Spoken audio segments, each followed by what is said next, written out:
بسم الله الرحمن الرحيم، والصلاة والسلام على أشرف المرسلين. أعزائي التلاميذ، واليوم مع الدرس الثامن من سلسلة تعلم الخط أو تعليمه للمبتدئين. أتمنى أن تستفيدوا جميعا. حرف اليوم هو حرف الهاء كما تلاحظون. حرف الهاء في بداية الكلمة وفي آخر الكلمة وفي وسط الكلمة. حرف الهاء هي من الحروف التي تكتب، يعني نصعد بسطر، وفي نهاية الكلمة نصعد بسطرين. هكذا يكتب حرف الهاء، هو يشبه حرف الدال، كأننا نكتب حرف الدال، نصعد قليلا هكذا، هاء هاء هاء هاء هاء هاء. في نهاية الكلمة هكذا نصعد بسطرين وتكتب هكذا، هاء هاء هاء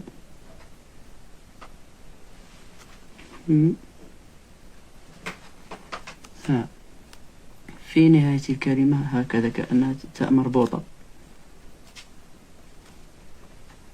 دائما كحرف الدال. ونكمل دائرة.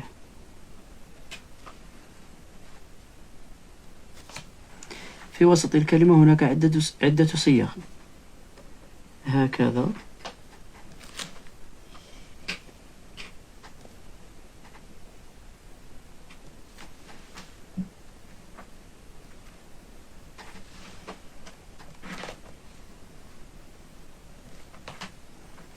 أو هكذا،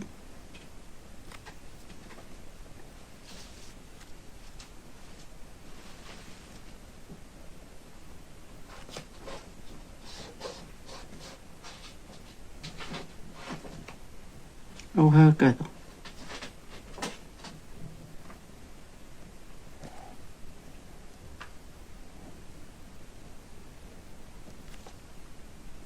كأنها فراشة.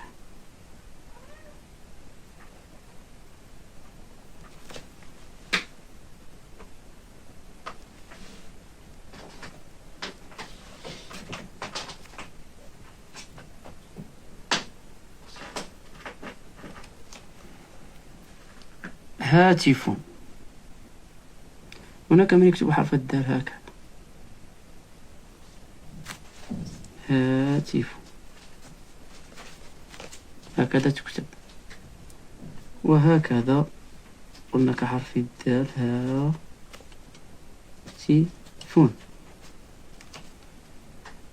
هدى.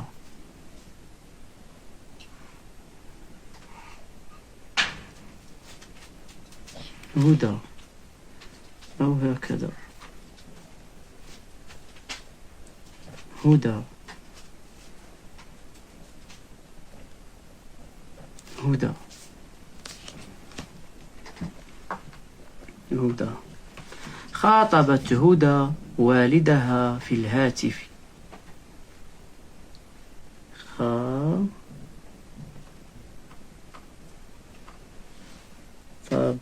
هدى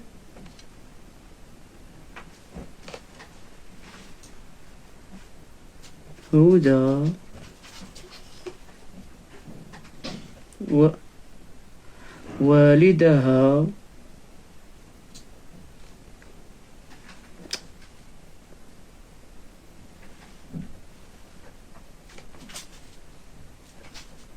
في الهاتف.